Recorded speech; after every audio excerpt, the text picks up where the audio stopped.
Danica pred bivšom muva drugu, Osmančić se bacio u akciju, meta Aleksandra Nikolić. Nakon što se sinoć završila emisija Pretres nedelje, Aleksandra Nikolić i Marijana Zonjić sedele su za stolom i večerale. Njima se ubrzo pridružio i Marko Osmančić, koji je započeo flert sa Aleks, i to pred bivšom devojkom Marijanom.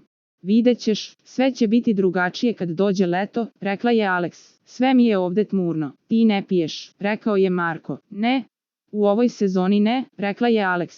Kakva ti se energija čini od kako si ušla, pitao je Marko. Drugačije je, nije isto kao prošle godine, rekla je Aleks. Čime se baviš, Aleks, pitao je Marko. Modelingom, krenula sam da radim neke spotove, rekla je Aleks. Koje si godište? 98 kao i ja. Deluješ mi zrelije, rekao je Marko. Znaš kako znam da si lav u horoskopu?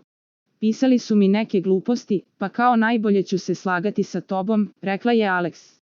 Za najnovije vesti iz realitija i estrade kliknite subscribe, like i zvonce. Svaki dan najnovije vesti, zato nas zapratite.